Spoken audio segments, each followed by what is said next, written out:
Now it's Magnus Carlsen. It's just to enjoy the game, right, Joanka? It is simply. You're not going to be the favourite anyway, right? Exactly. He's not the favourite. He traditionally doesn't have a great score against Magnus Carlsen, so just enjoy the game, relax, and it's an experience to savour. After all, we have seen Magnus go wrong, so be positive. Exactly.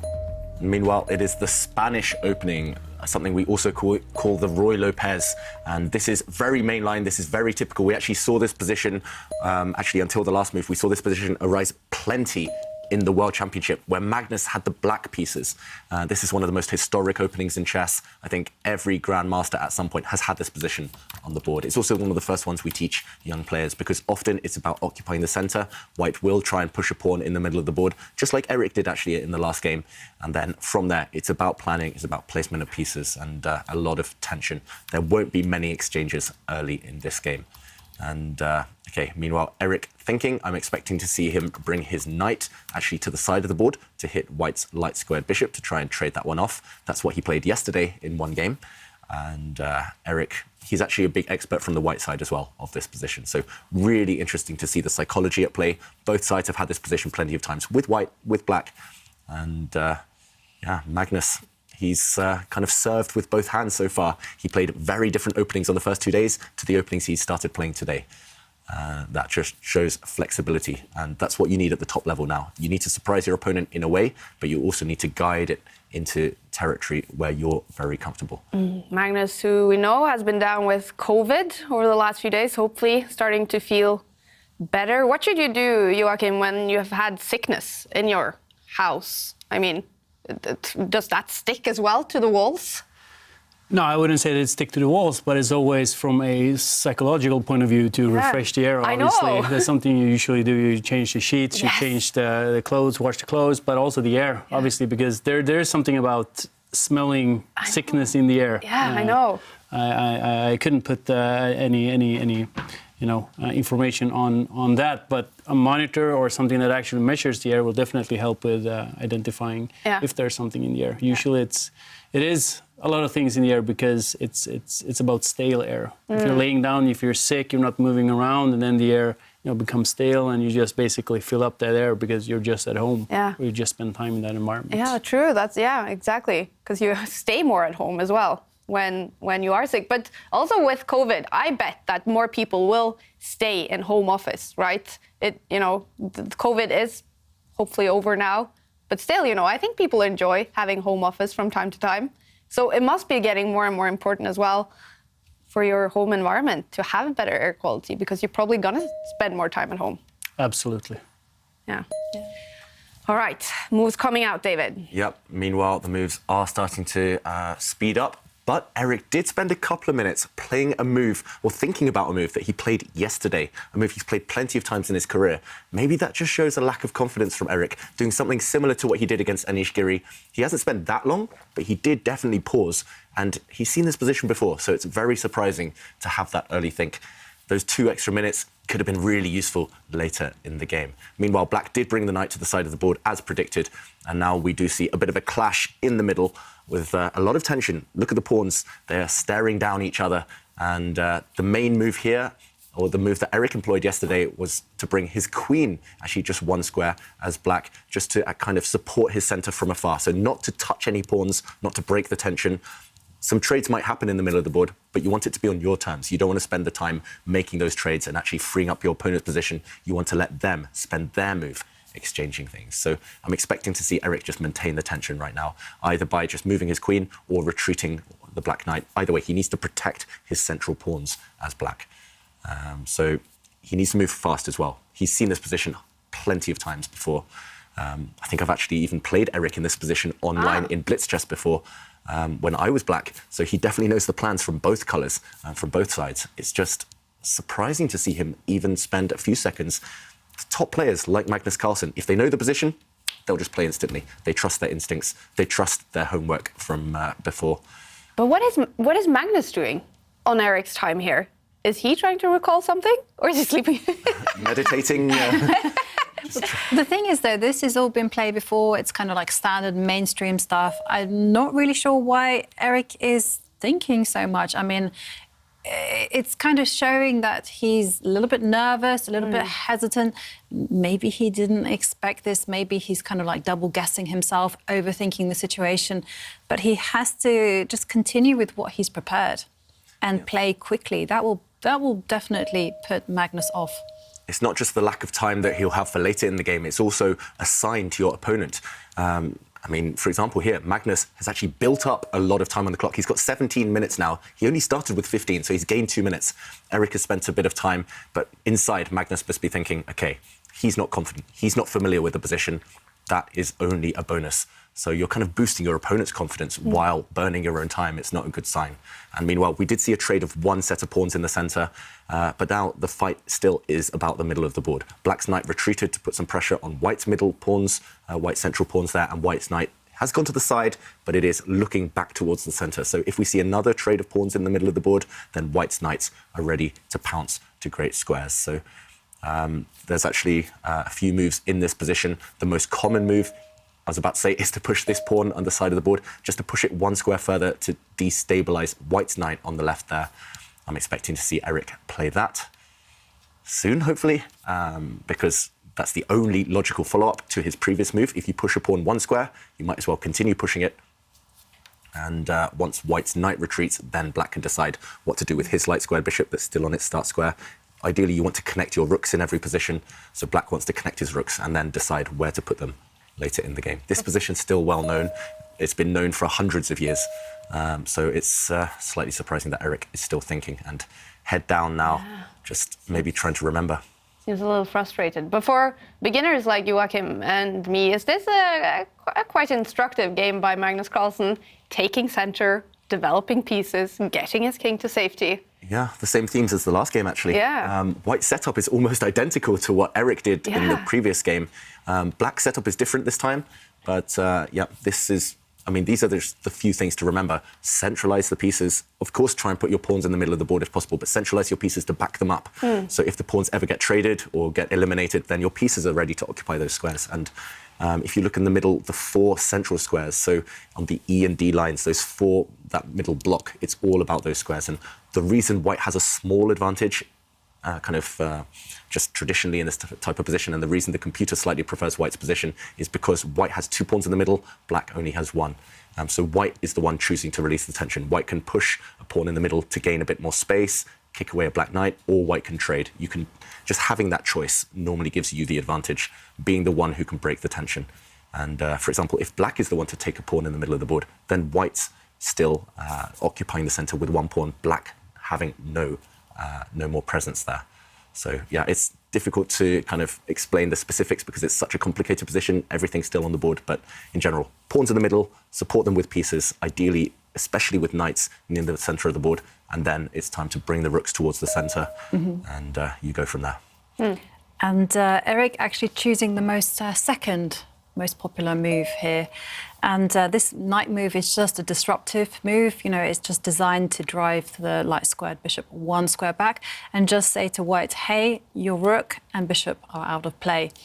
And one thing that I also want to reinforce when it comes to this type of strategy is that White's center is ably supported by pieces, but you also have to protect your defenders of the center. So, take a look at that little pawn there by the king. On the right side, the H-pawn, it covers a very critical square, the G4 square. So it stops a bishop coming to that square or a knight, which would immediately start attacking the defenders of the center. So it's all about the center. Yeah, it's all about the center. And now, a bit of maneuvering. Black's knight just came to this square. It did earlier hit White's bishop, which retreated. But now, after Magnus's last move, the knight is forced back where it came from. So this knight actually has moved several times. It started on this square. It moved once, twice, it went back where it came from, and then it went back, and then it went back. So I don't know how many moves that is, 5, 6 moves, and it's still on a square it was on much, much earlier. So a loss of time by Black. There were reasons behind that, but ideally he wants to now start accelerating the play. He needs to start getting these 2 rooks into the action. So for example, bringing one to this square, maybe bring the other to an open line. If the Black knight moves out the way, then the Black queen, the Black rook will occupy a fully open file. And still, there is tension.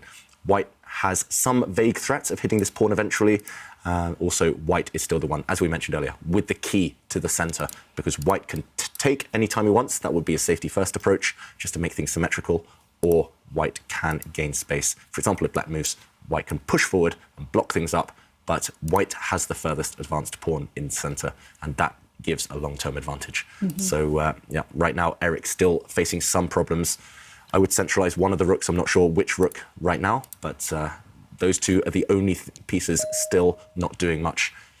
He doesn't, though. He just brings his queen across one square. Still a safe move, but now I expect to see Magnus try and do the same with his rooks. This is the worst placed piece. So in chess, you, especially in block positions like this one, you talk to your pieces, ask which one is the most unhappy, and you want to activate this, so you need to get the bishop out of the way. So the two moves that come to mind, either this bishop move, actually putting it on the same diagonal as black's king, is very tempting, or you bring it this way and put some pressure on the black pawns, and next you centralize your rooks. Try and put them on open lines if you can. And if you look at this, for example, white's pieces, how much more centralized can you get? Yeah. These pieces right in the center, these knights supporting the center, and if things open up, if these central pawns do all disappear, white's pieces are much more ready than black's, just in the center of the board. Yeah, and you've kind of, this particular position, it's been played before. It was actually played by Anatoly Karpov in 1982 against Vladimir Hort. So I find that was the last time. It wasn't the last time, but it's a really rare line. So Magnus doing what Magnus does best. You know, he goes into these mainstream lines, and then, you know, when you're like 10 moves deep, he will go and pick something that hasn't been played like 40 years ago. And it will still be critical, and it will still pose black some problems. And the line that you showed was very, very pleasant for white. Yeah, and Magnus is a big student of chess history. That's another thing for everyone at home to go and do now. Just go check out some chess books, go look on websites like Chess24. There's some video series about chess history, about the former world champions like Karpov. And just learning a bit about them, learning about their games teaches you a lot about strategy. And often that gives you an edge over the modern players who just play purely on computers. Just knowing a bit about what happened in the past can teach you about what to do in the future.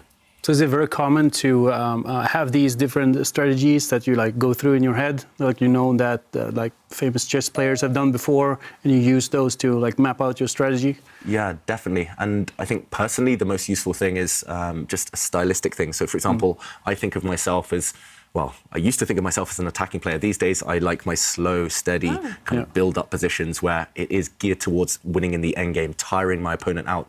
And then I look, okay, I read in a chess book about Karpov, for example, who had a very similar style. He often won in the endgame, and I can base my own play around these great players. So, for example, if you're an aspiring footballer, if you're young and you want to get into football, you watch the top players, you learn from them, you learn some techniques, you learn some tricks, you learn their positioning, that type of thing, and it's the same in chess. If you play through the games of previous players, then you learn what to do, what not to do, and it's always nice to have a role model. Yeah, and finding that player that sort of resembles your style as well. And if you are a defensive player in football, then there's no point in studying too much, maybe the striker. You wanna have a defensive player as your idol. Exactly. Exactly, and it's the same in chess. I mean, an attacking player, you look at Mikhail Tal or Garry Kasparov. If you're a defensive player, you might look at Petrosian. It's quite easy, and from there as well, the most common question I get, or one of the most common, is what opening should I play? How do I start the game? What should I aim for at the beginning? I just think, okay, depending on what you want, do you want an attacking position, depending on your style, go and look at these top players, see what openings they play, and learn from there. And for example, if Anish Giri is your idol, you can go on Chessable, watch some videos of his. If Magnus is your idol, go on Chessable, watch some videos of his. And yeah, either way, there's so many ways to learn nowadays. And so isn't the opening the most easiest part of the play? It's easy, but there's always tricks and traps to avoid. So it's maybe the easiest to learn when you're first starting the game. But endgames are maybe the most important. Yeah. So endgames, no matter how good your opening is, I mean, this is why chess is so hard. You might play a perfect game for 80 moves, and if you make a mistake on move 81, you might lose. Just one bad move out of 80. It's other sports, if you play 80 good minutes in football, I mean, sometimes if you have one or two bad minutes, it can affect the result, but most of the time you're in control, you're winning by then. Chess, it's hard. So endgames, I would say, are the most important when you're first starting, but openings are the easiest one to learn. Ivanka, am I talking sense? No, you are talking sense. Endings are definitely a very crucial part of chess improvement, because they're kind of essentially signposts. Because you can literally go, hang on a second, recall this ending. I know that one's winning for me, so I'm going to steer the game towards that. And even if you're up material, for instance, you're just like, hang on a second, I don't need to engage in all these complications. Let's just trade off the pieces, make it simple. Yeah. And, you know, there are some endings where even Magnus Carlsen has no chance of winning or even saving the game. That's what one of my first chess coaches told me, actually. He said, you know, in Russia, they teach the end game first, because if you don't know what you want to aim for at the end, then how do you kind of map your path through the opening and middle game in the first place? So, yeah, I mean, obviously there's different techniques and every phase of the game is important, but end games are definitely the key. And meanwhile, finally, there has been kind of a release of the tension. We just on the last couple of moves saw a trade, and now both sides have a knight on one of those 4 central squares in the middle of the board. Yeah. I prefer white's knight because the black knight can actually at some point get hit by one of white's pawns. White, at some point, if we jump in, can throw a pawn up the board and destabilize the black knight. For example, with this one, kicking the black knight away. However, the same cannot be said for black. Black can never kick away this knight with a pawn. If you look at the lines next to this knight, there's just no pawn to push. So we would say that this knight is on an outpost. No pawn can challenge it, whereas black's knight is slightly less stable long term. So that's why white has a small advantage. Also, because if you compare the central pawns, this pawn is on one of the central 4 squares here, whereas black's pawn is isolated. It's got COVID, it's isolated. And, yeah, it's got no friends around it. So it's potentially long-term a weakness. Social distancing. Well, I have to say, this is just, this game, I'm learning from this game just about taking center. This is exactly where I would put my pieces, just throw them towards the center. Yeah, and again, that's why we play through old games. Yeah. Pattern recognition, you learn what to aim for, and I'm sure, yeah, even players who are still learning or kind of starting out the game, they could reach a position like this one just on general principles. If you know the basic rules in openings, you can arrive in a position like this. What to do next is, of course, tricky, and the players are definitely going to find it tricky as well. But yeah, right now, the players have both done everything right, and it's still very tense.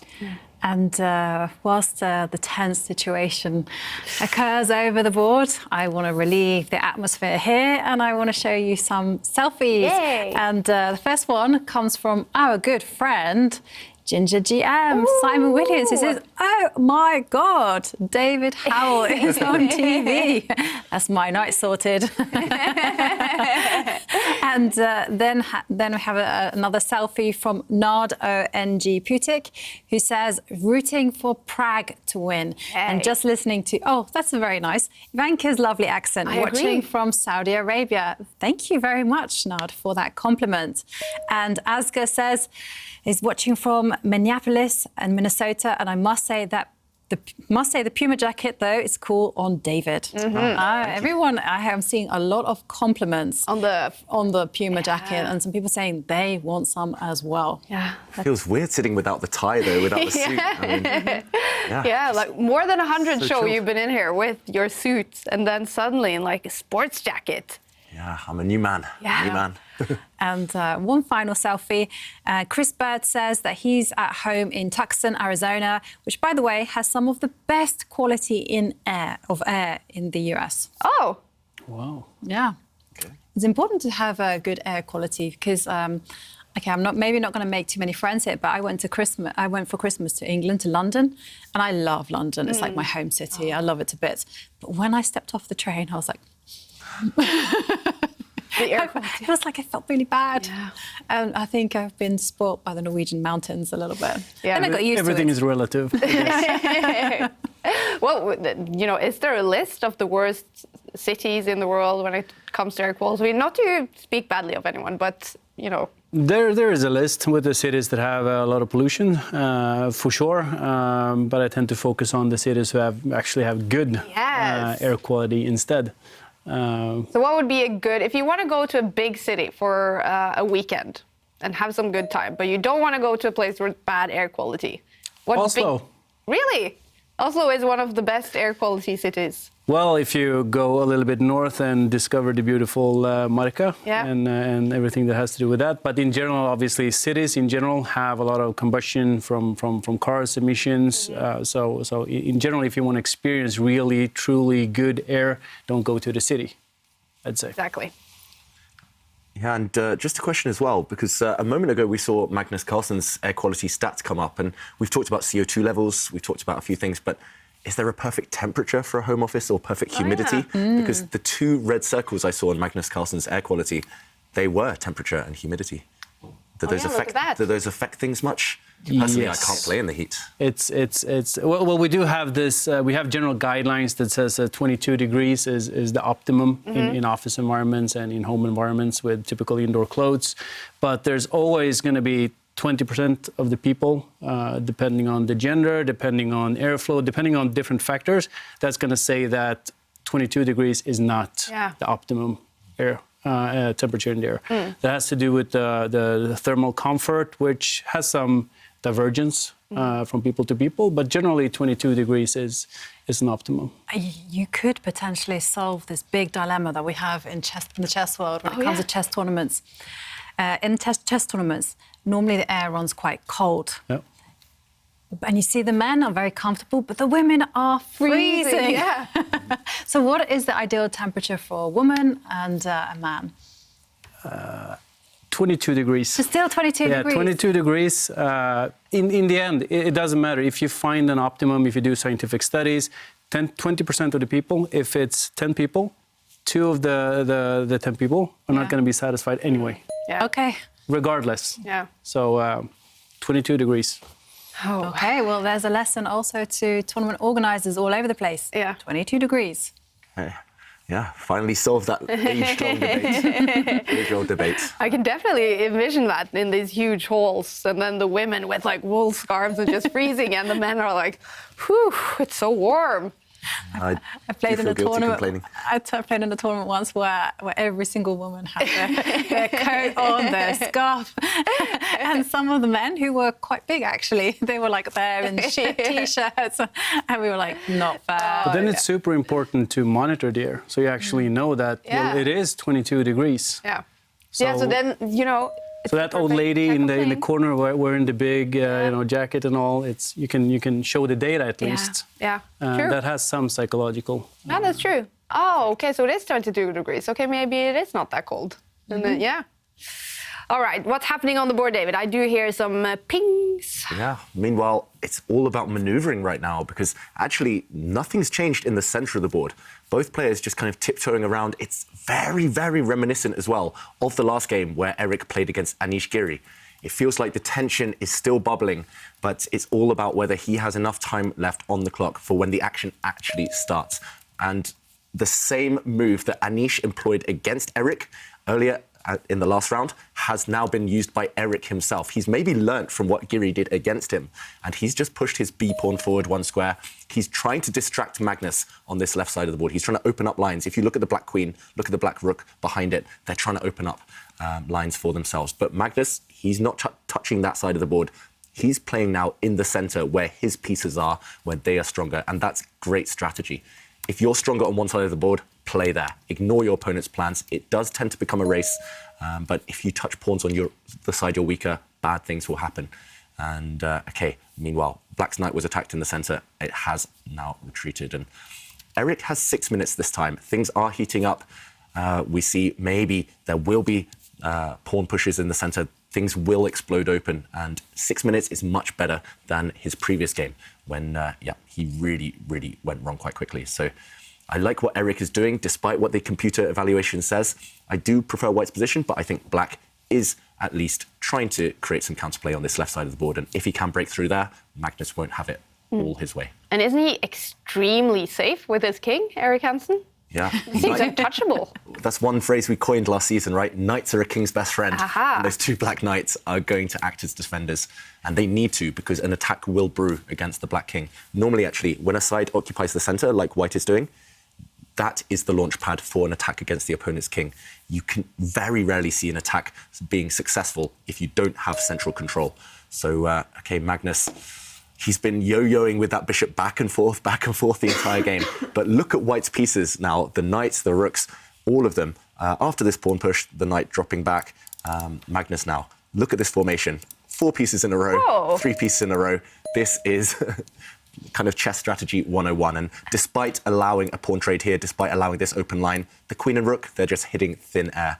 It's all about these pieces. And they are poised. No matter where the action happens, if it happens on the left side of the board, they're ready. If it happens towards the king side, they're ready. And that's why centralized pieces are the best. They're just so flexible. And meanwhile, black is trying to create something. He is hitting a pawn now, Eric. And I think there's just nothing else to do. Black is set up in a defensive formation over here, as you mentioned, Kaya. And he's just hoping that no matter what white's pieces do, he will have time to go and grab this pawn. And if he grabs this pawn, then black's pawn suddenly becomes really dangerous, just 3 squares away from promotion. So it's not so easy to defend that pawn either, because the move that you would really love to play is actually just to pick up the knight that's sitting on the d2 square and move it to the c4 square. But the problem is that knight is the key defender of one of white's really important central pawns. Mm-hmm. So after a queen trade, yeah, you mentioned it, Jovanka, this pawn no longer defended sufficiently. It's attacked twice. It's only defended once. So black can grab it very safely, and black actually would be just a pawn up with a winning advantage. Mm-hmm. So the move Magnus wants to play, as you mentioned, not possible at the moment. And there's also another idea on the board, which is basically that if white goes, OK, fine, I want to defend that pawn, and maybe I'm going to play the rather passive rook move all the way. Yeah, that looks good. Looks like everything is holding tight. But take a look at that knight. White's pride and joy sitting in the middle of the board is only defended once, and black is attacking it once. So therefore, the old Soviet language was that this is a tactical weakness. Mm-hmm. And this means that knight takes pawn is impossible. Yeah, and now look at this bishop. It's overworked. It wants to be defending its own knight, but it's just been deflected away to capture black's knight now. Black's knight just too strong. It's grabbed a pawn, attacking the white queen. So once white recaptures this knight with a bishop, it no longer defends this knight in the center. So, yeah, well spotted, Jovanka. That's actually a second threat, and black would be a pawn up here with a nasty check. The white king actually a bit vulnerable on this diagonal. So black has 2 threats in the current position. Queen takes pawn, but also the very sneaky, the hidden threat of knight takes pawn, deflecting away this overworked bishop. So how does Magnus deal with both of these? The one move that I see, I mean, it's not a move Magnus wants to play, but the only way I see to deal with both of those is to retreat this knight, defending this pawn here, but also now the knight is no longer hanging on this square. And maybe now white can aim to use his bishop on this diagonal, partly to attack the black queen, but partly to go towards the black king later on this nice diagonal. It's heating up. It's really heating up. And Eric has created 2 sneaky threats, and it's not easy to deal with them. And Magnus, he hates retreating. I think every top player hates retreating, and if that's the best move, I'm struggling to find others, but if that is the best move, dropping back this knight. That is the best move. That was the only move to kind of actually maintain a small advantage. Magnus has blundered. He's just forgotten about this threat. He's brought his rook across, attacking the black queen. But now knight takes pawn, I think, is just winning for black, or at least gives a big advantage. And look at that, Stockfish, the computer confirms it. This move, knight takes pawn, knight takes f4, gives black a +1 advantage. Whoa. Just wins a pawn. We've got to check out the player cams. Let's get up the players. Well, look at that. Eric Hansen is now leaning forwards. It definitely seems he is noticing that this is a critical moment. Is Magnus Carlsen realizing he might have blundered? Yeah, it looks like it. And you can see that Eric has leaned forward, pouncing like a puma. Yeah. I'm sorry. Very nice, very nice. And these top players have great instincts. His spidey senses will be tingling. He will know there's something in the position, but it's just about whether he has enough time to calculate it. And sometimes, especially when you play someone like the world champion, you trust them. You trust their calculation. You get a bit scared. You think, these top players don't make mistakes. And then you just miss your opportunities. So it's psychological here. Yeah. First, it's about seeing the move, seeing it's an option, but also trusting himself rather than Magnus. Yeah, I agree, because the first thing here, it could be that he's like, rook attacks queen, queen moves. That could be like an assumption there in his thinking. And remember, one of the pawns is still up for grabs. He could actually go queen takes pawn and be calculating and getting excited about that line. Completely missing that knight takes pawn on the agenda. Even stronger. Yeah, and actually, if we look at the other moves that the computer suggests here, the top 3 choices by black, two moves are fine. Knight takes pawn is actually very strong, and I think actually that gives a better advantage than the computer is saying, especially psychologically. The second move, okay, he finds the best move. I was going to say he could take a pawn with his queen, and that's fine as well, but Magnus now reacts instantly. It feels like Magnus is bluffing, because look at this last move by the black queen. She's now attacking the bishop next to her, and she's still keeping an eye on both of the two white knights. And white's dark-squared bishop in the centre is defending both of the knights. It's simply overworked. Black is up a pawn for free. And Eric, big advantage. He's still got time on the clock as well. Doing well. And look at the bar now. It is really reacting, saying 2.4 advantage for the chess streamer Eric Hansen. It would be a huge shock to the chess world if he wins this game with the black pieces. Magnus Carlsen in trouble again. Yeah, Magnus, I mean, you can count on one hand the amount of times he loses with white in a year. But yesterday he lost against Pragnananda with white. He lost against Nepomniachtchi with white on the first day. Dangerous times now for the world champion. And he does not seem happy. Yeah, and full credit to Eric for spotting that as well and going for it. And it's just converting this, though. Still a long way to go. Still, most of the pieces still on the board. Yeah, I think I would just be a bit scared here. I would just retreat that black knight that had entered white's position, that did grab a pawn. I would just step it back. I'm not sure exactly where, but a few safe squares there. And black should have the advantage. He does retreat with that knight. Yeah, I agree. That's the safe choice. And especially when you don't have so much time left on the clock.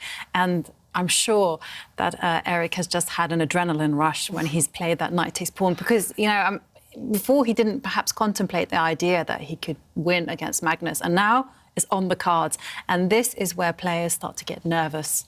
And both sides keeping a poker face, meanwhile, neither side giving much away. If I were Magnus, if I just lost a pawn for free, I would be, I don't know, beating myself up. I would just be shaking my head. So I was going to ask, do they see each other? That's a very good question. They can if they want to. They can have a choice. But I don't think Magnus has his camera open most of the time, has the opponent's camera open most of the time. Yeah. But is this a thing in chess where you like analyze the opponent and draw conclusions based on eye movements and things like that? Definitely. I mean, David does it all the time, right? Yeah, I'm obsessed with staring. I stare at the opponent too much. I think most of my opponents get really uncomfortable. They're like, why is he looking at me? But definitely when you play over the board, it's impossible to ignore what's happening. Wow, what has just happened there? Magnus plays bishop takes pawn. Whoa! He's completely hallucinated. Magnus just lost a piece for free. And has he given up? He has given up. Wow. He has resigned. That you will never see that from a world champion. Magnus just took a pawn, but now black will play bishop takes bishop, and black will be a piece up for free and win the game. So Magnus just resigns.